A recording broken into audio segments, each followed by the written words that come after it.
What up YouTube? Welcome back to another video. Today we're going to be turning a Raspberry Pi into a network-wide ad blocker using the Pi-hole software. So, let's get into it.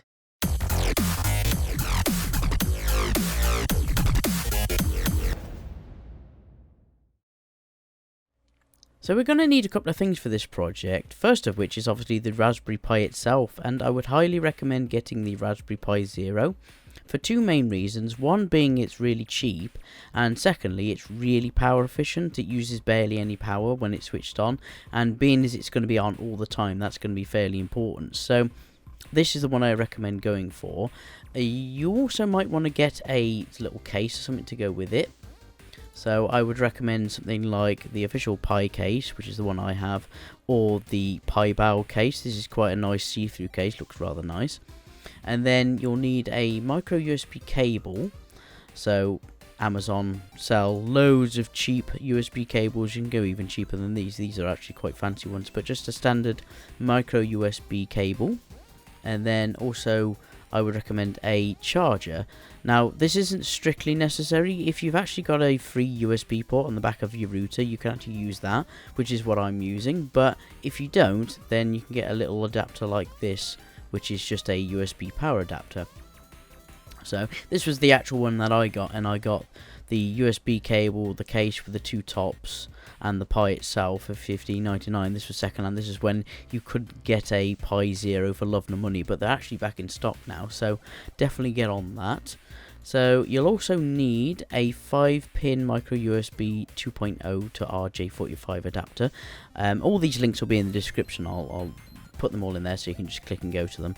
But yeah, you need a RJ45 10100 adapter. You can go gigabit, but it's completely pointless. You might as well go cheap. This really doesn't matter if this is like not the best quality. So you will also want a network cable, so some way to plug in the network cable. If you've got some, you might actually have some that came with your router.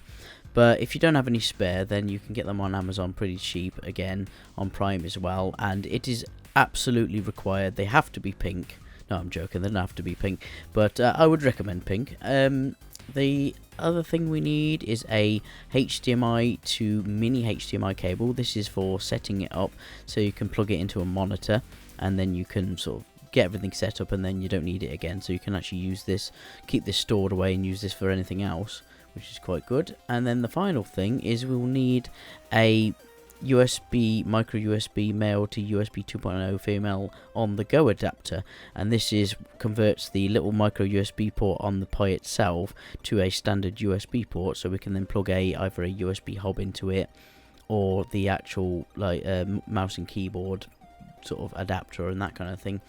That's the other optional thing I would recommend, is to pop on and get a sort of a keyboard and mouse that has a single adapter. So keyboard and mouse set, for example. Something like this, some not the cheapest chips. You can go really cheap on this. This is just something with a standard sort of just one USB adapter, or you'll need to get yourself a USB hub. And this just allows you to plug, because you'll only have one port free, so you'll need a little USB hub to potentially plug anything else in. If you've only got a keyboard and mouse that are separate USBs, then this might be another option for you. But I'll explain a bit more in the video. But I actually just used a wireless mouse and keyboard that I have, and then it's only got a single adapter, so I plugged that in, got it set up, and then once the sort of network part of it was set up, then I didn't need it at all, and I could control everything from my computer. A couple of things I forgot to include in that list is a micro SD card, as well as some sort of card reader to be able to plug it into your computer. This will be used for the Raspbian OS that will install onto the Raspberry Pi. Now, I wouldn't bother going much over 16 gigabytes, mainly because it's pretty damn cheap, especially if you get a deal that's on there currently. But also, you're only going to be using it for the Raspberry Pi software itself, and so it doesn't really need to be any bigger than that. So I would recommend just saving the money, get a Class 10 if you can, just because it'll install and it'll run a little bit faster. But yeah, £4.19 is quite cheap. The other thing is you'll need a card reader. Now, if you've got a laptop, you may already have one built into your computer, and I think the SD card, these ones come with little adapters with them anyway. But if you don't have one, then a nice little $6.99 one on Prime here. This is a Belkel.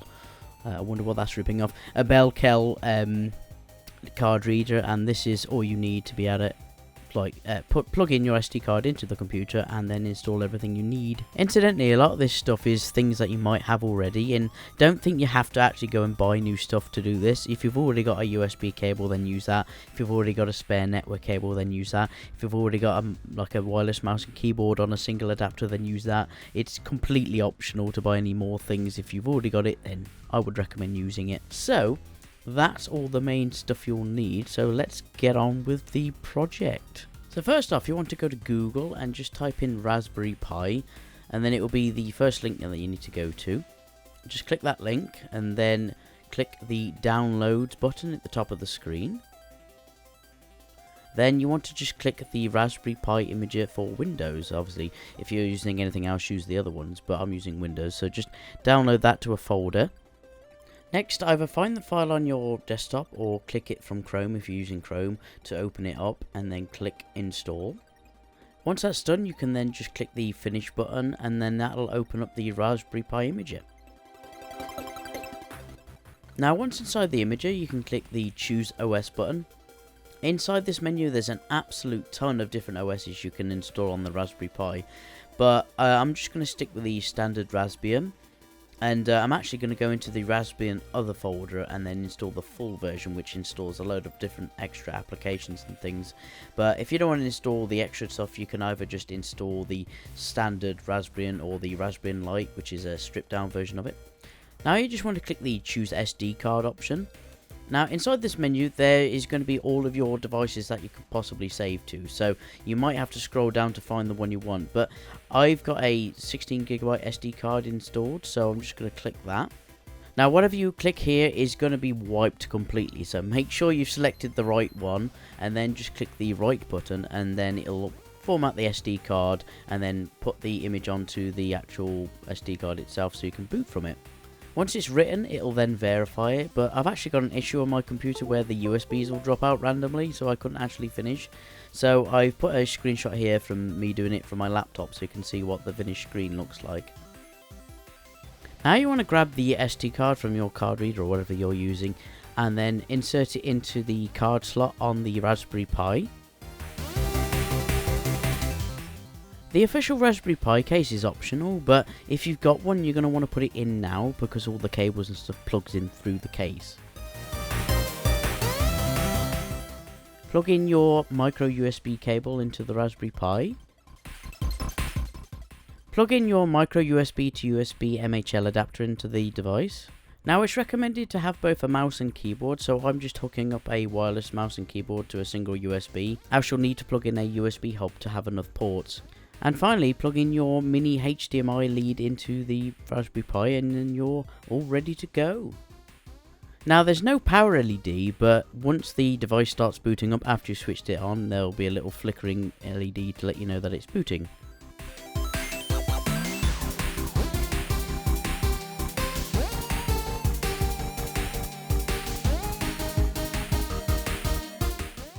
Now, because this is the first time that we booted the Pi up, it will give you a little dialog box which asks you to set a few settings. So you just want to set your country, region and all that kind of jazz, which lets the Raspberry Pi know which type of keyboard you're using and that kind of thing. It'll also get you to change the password from the default one, which is something I definitely recommend doing. Write this password down somewhere safe because you'll need this for the install process a bit later on. Now just click next again and you'll be presented with a little setup screen. If you've got black bars around the edge of your screen, then it means you need to scale the display. So if you click the little option, it will then automatically scale it to the full screen for you, and then just click next. It'll then ask you if you want to update the software. We won't be able to do this yet because we haven't got the Ethernet adapter plugged in, so it will say no network connection found. So just click skip, or if you click next by accident, it will then say there's an error and then bring you to this screen, and then you can just click restart and then it'll boot up and you'll all be ready to go. I've just flicked over onto a VNC, which I'll show you how to set up later on, but my camera footage wasn't the best. So for this next step, you want to go to the Pi button in the top right, top left, sorry, and then you go to Preferences, and then Raspberry Pi Configuration. Now inside this menu, you want to make sure that you've got two very specific settings turned on, and you'll find those underneath your Interfaces tab. And you want to make sure that you've got SSH enabled and VNC enabled. Once you've got both of these enabled, you'll get this little VNC type thing up here.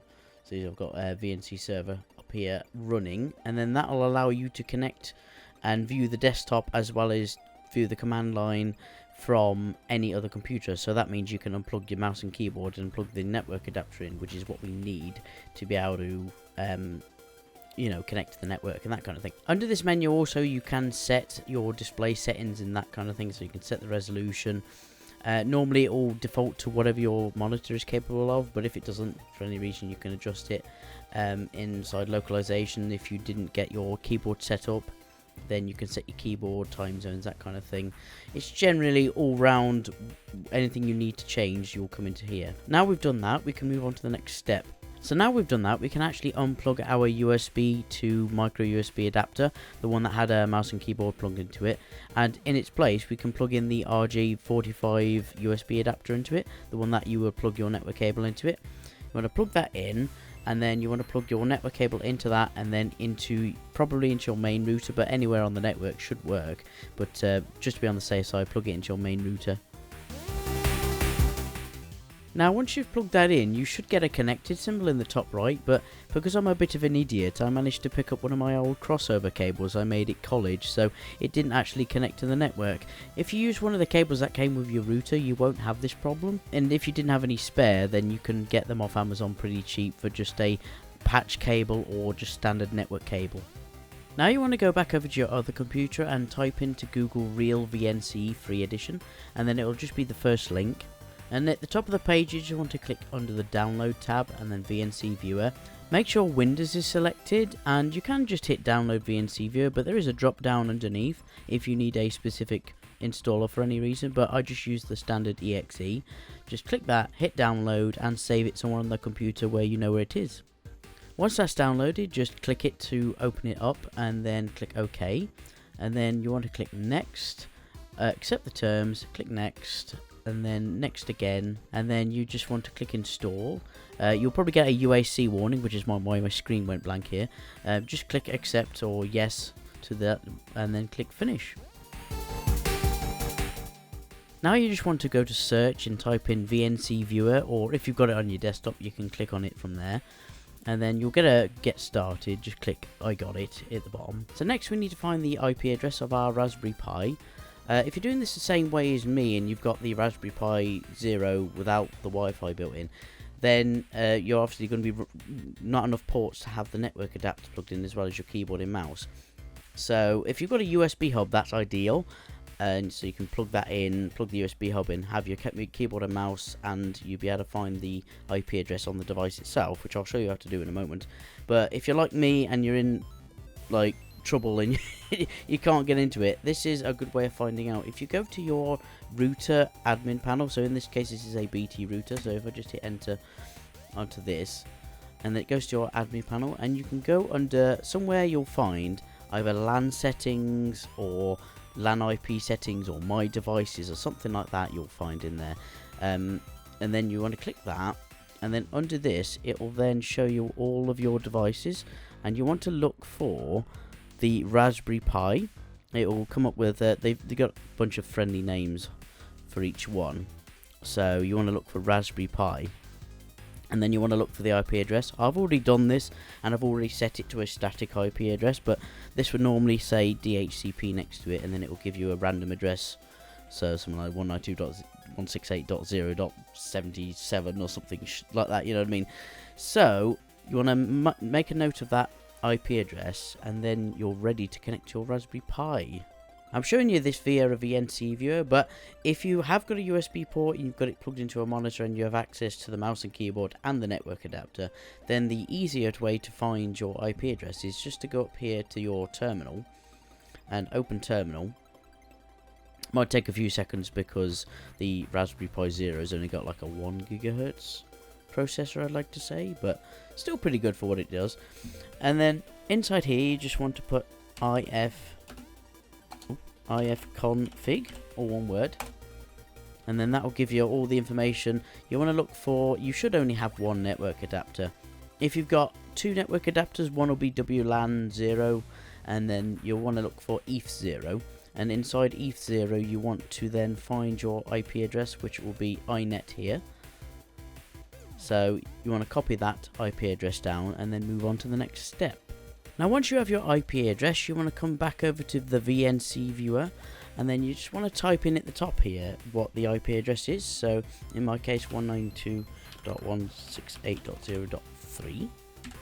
So this will be whatever IP address is that you found in your router or you found using the other method I showed you. So just hit enter. It will try and connect, and then it'll ask for a username and password. The default username is just Pi, and then the password is whatever your password you set up when you changed the password earlier in the video. So I'm going to type that in.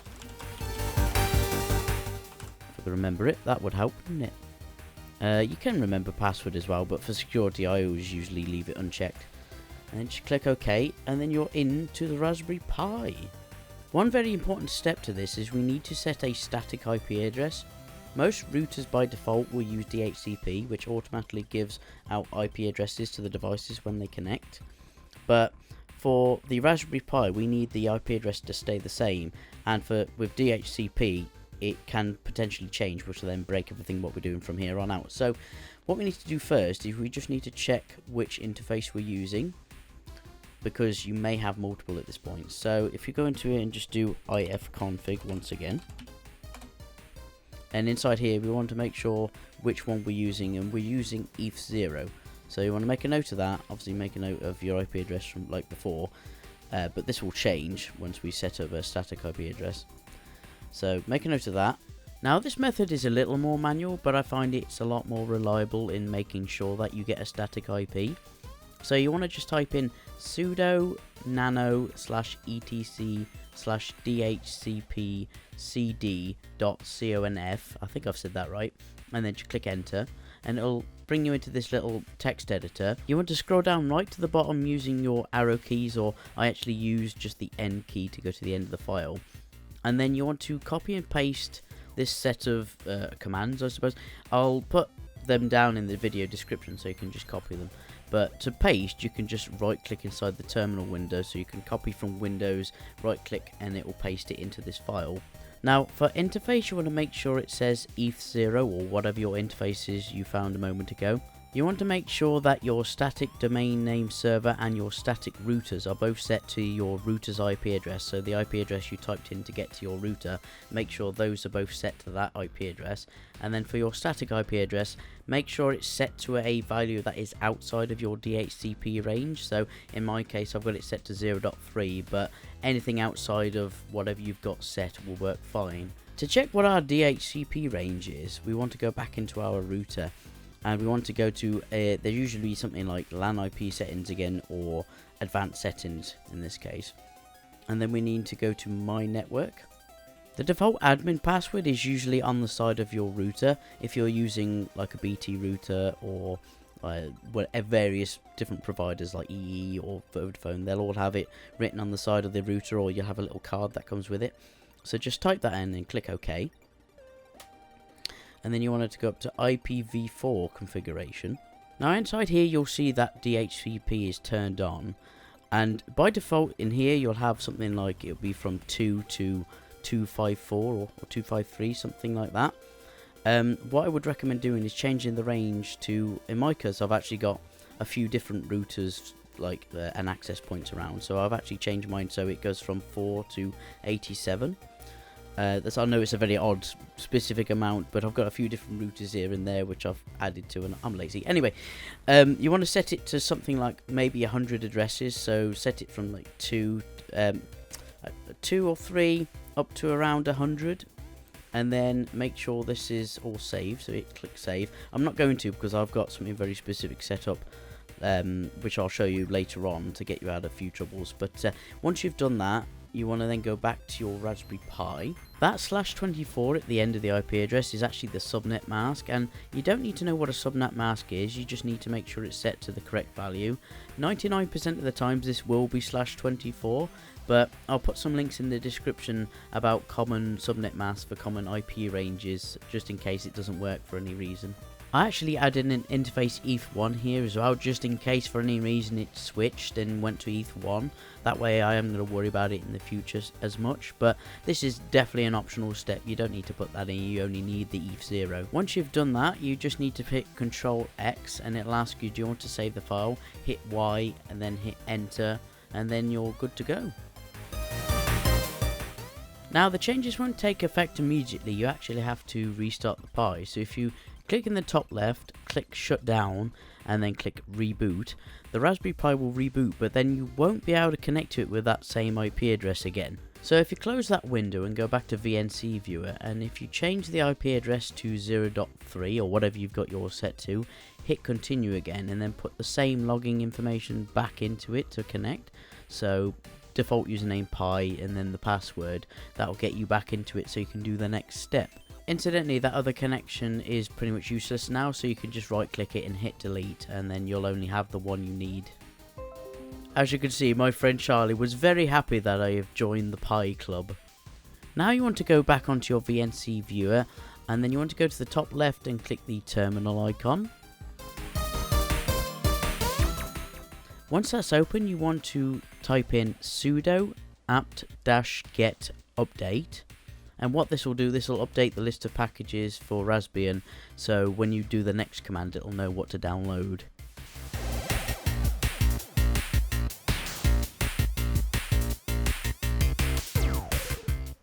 Once that's finished, you then want to type in sudo apt-get upgrade, and this will then make sure all those packages are up to date. It may ask you, do you wish to continue, because it needs to download some things. Just type in Y and then hit enter, and then it will carry on. Now I actually got a message pop up saying that the desktop's been updated and then I need to restart the Pi to apply some of the settings. That's fine, just click OK and then we'll reboot the Pi at the end of this installation anyway.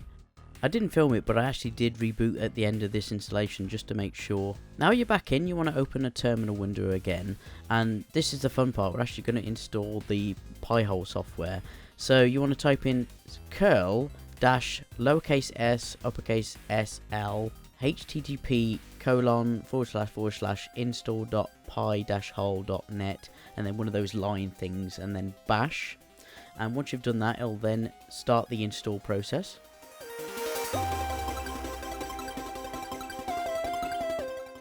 After a few minutes, you'll get this message saying the installer will transform your device into a network-wide ad blocker, which is definitely what we want.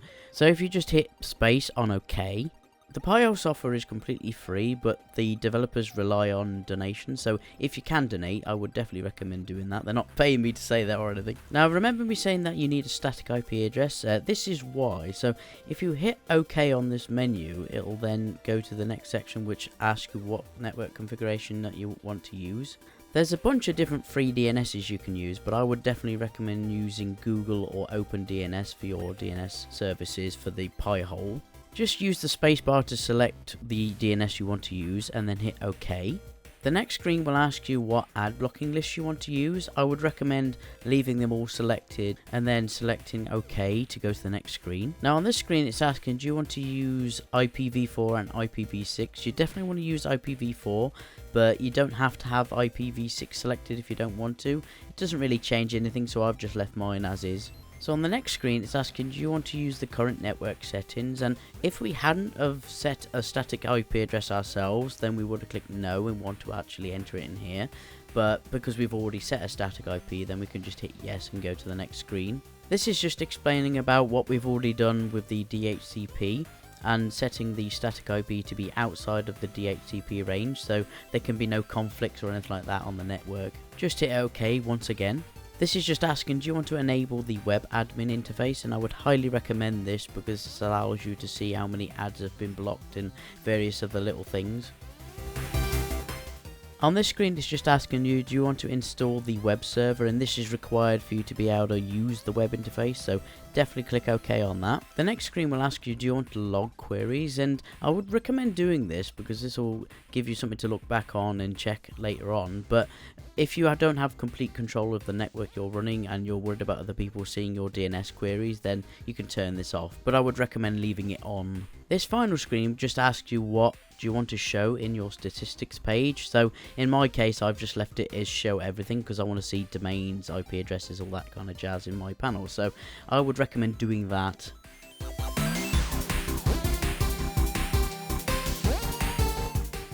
Once that's finished installing, you'll get this page, and it just confirms your IP address and some information about how to connect to your admin panel. You want to make a note of the admin login password because this is what allows you to log into the web interface and change settings and whatnot. Well, that's it. That's the actual Pi-hole software installed. So now we can flick over to the individual devices and set our DNS so we can get our ad blocking enabled. Now there's a couple of ways you can do this. The first way I'm going to show you is actually to set it manually on each of your devices. This method is good if, say, you've only got 1 or 2 devices that's going to connect to it and you don't really want to mess about too much in the router itself. So to do this on a Windows PC, you want to go to your control panel, and then under all control panel items you want to look for network connections, and it will bring you into this page. And you want to right click your main network adapter, which will be either your Wi-Fi adapter or whatever you're using to connect to the internet, and then click properties, and then you want to look down for Internet Protocol version 4, click that and then click properties, and then at the bottom of the window there you want to click the use the following DNS server addresses little check mark, and then inside there you want to put the IP address of your Pi-hole. So in my case it was 192.168.0.3. You don't need to enter anything for the alternate DNS server. You can just click OK and then close, and this only popped up because I clicked the validate settings button before I click close, and it just makes sure everything's okay. So that's a good option if you want to make sure that everything works. But there you go, that's all you need to do to get ad blocking enabled on your device. So I'm using Yahoo here as an example because they normally have a lot of ads on their website, and as you can see there's gaps where ads would normally be, but there's no ads showing at all. Now unfortunately the Pi-hole doesn't support YouTube video ads. I did have a tab open up here just to see if it worked, and unfortunately it doesn't work. But you can use this in conjunction with something like uBlock Origin, which will block the video ads. The second way I'm going to show you how to do this, and probably the preferred method, is to set the DNS in your router itself. This means you don't have to set the DNS on each of the devices individually, which saves a lot of time, and anything that connects to it new in the future will automatically get the DNS from the router. So I'm going to show you on a DDWRT router. This is another router I've got connected to the network but isn't actually connected to the internet. This is just used as basically a glorified access point at this point. But what you want to do, you want to look for a tab that says something like setup, and you want to go to setup, and then under your there you have a network setup, and you'll have a sort of network address server settings like DHCP settings, and under there you'll have the ability to set a DNS. Now by default this is normally set to your ISP's DNS server, and it'll be something like 287, some random number anyway.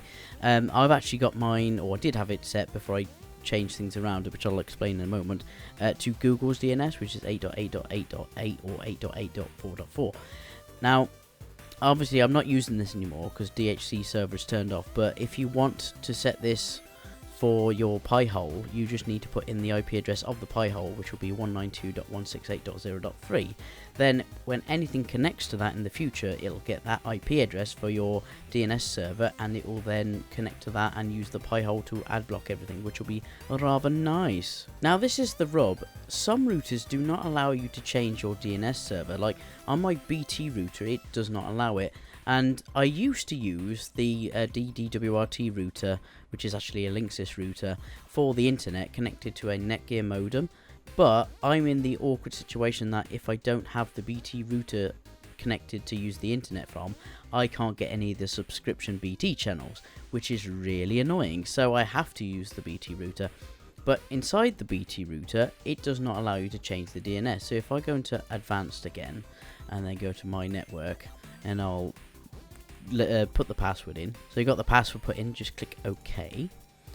Now I'm in the router itself. If you go to the IPv4 configuration once again, and here you've got the ability to change start address, finish address for DHCP, your subnet mask, all that jazz, and the IP address of the router, but nowhere is there a way to change the default DNS address for the router itself. It defaults to BT's DNS, which is really annoying.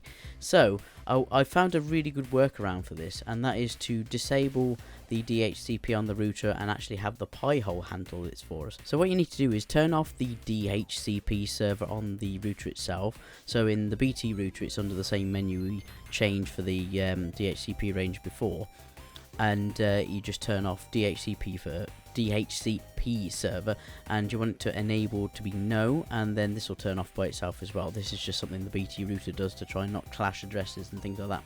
And then when you make a change here, it'll be like, do you want to save the changes? I'm like, oh, I've already done it, so I'm going to click save. And then be aware that if you then disconnect your device, it will then not get an IP address. So we need to do this and then enable the DHCP server on the Pi-hole in the same setting. So well, that's exactly what we'll do. So if we go to 192.168.0.3/admin, this will take you to the Pi-hole admin page, and this is where it tracks all your stats and things like this. And just from this, you can see the sheer amount of the internet that is just ads. Like, this is just for today's stats alone. 25% of all the requests that's been made through the Pi-hole has been ads. Quite a lot, but obviously this will mean that you don't have to see them. But what you want to do is you want to then go over to here and click login, and then you just want to put the password in, the admin password that you got, that I said to write down in the setup process. You want to enter that admin password, and then just click login. And then once you're logged in, you get loads more stats. You get queries over the last 24 hours. You get clients that's connected to the network.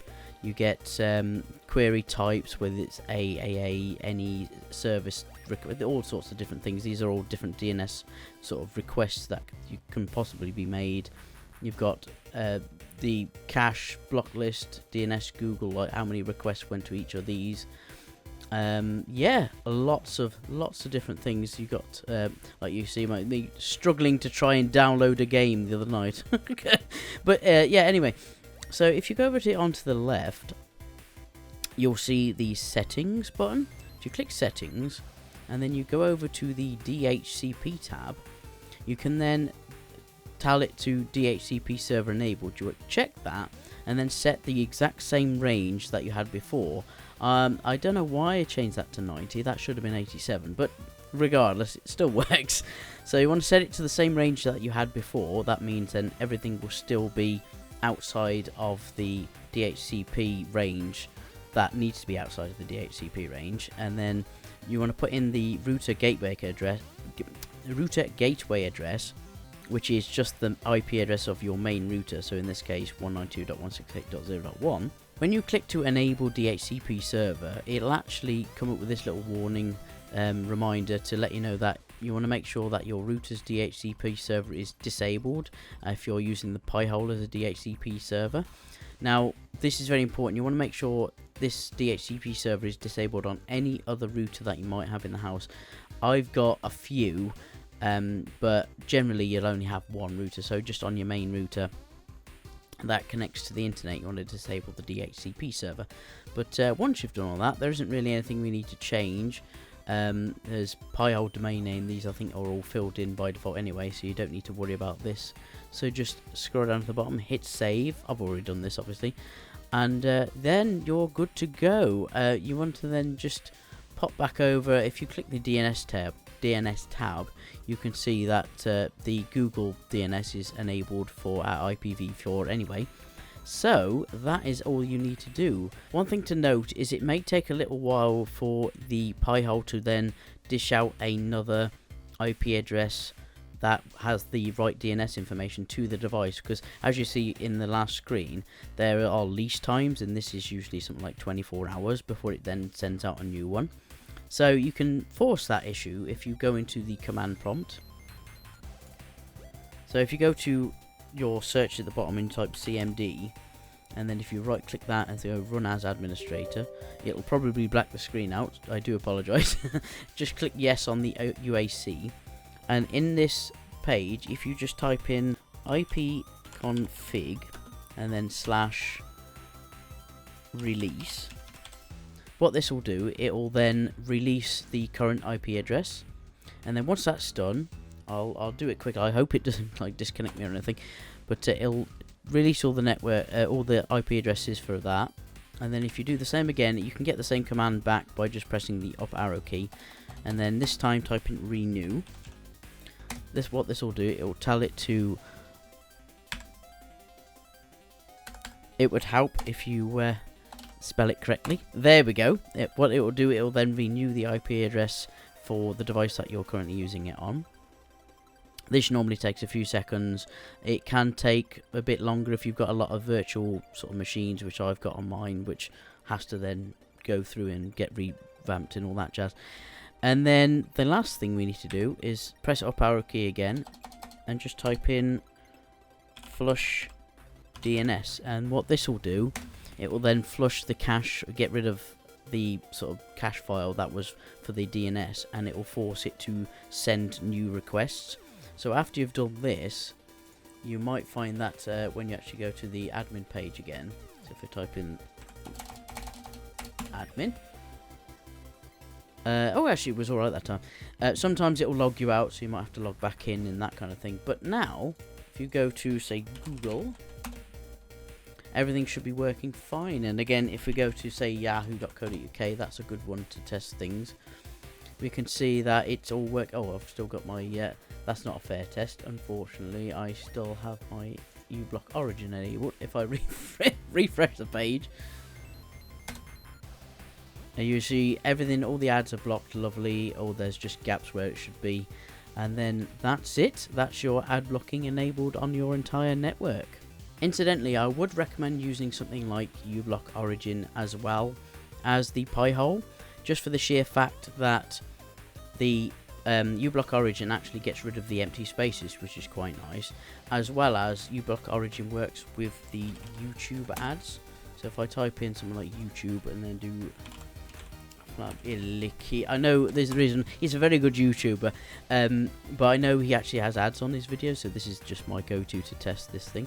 So if we just click one of his random videos, you should go check him out, enjoy watching this stuff. So new dev teams. Hey guys, I'm so sorry if that was really loud, I'll change that in post. But as you can see, no video ads that started at the front, there's no ads around and everything is working great. Well, there we have it. There's the project all finished. It's quite an easy one to do. It's a bit time consuming, but there's nothing too advanced in here, which is quite good. I've seen very little online about the actual sort of enabling the DHCP server on the Pi-hole itself to get around the whole route and not being able to set the DNS manually. So I hope that's been useful to some people. As you saw earlier in the video, the amount of ads that it blocks on a daily basis is quite a lot. Like, we're up to 25, and I think my best is something like 20. No, it was about 32. I think it was on my best. Well, I say best day, worst day probably. But like I said earlier, I'll put all the links in the description, and if there's anything that you're unsure about, then do drop me a comment down below. But anyway, thanks everybody for watching. If you enjoyed, please like, comment, and subscribe. It helps me out a lot, and I shall see you next time. Ta-da! What up, YouTube? Welcome back to another video. Today we're going to be turning a Raspberry Pi into a network-wide ad blocker using some Pi-hole software. Not some. I did that before.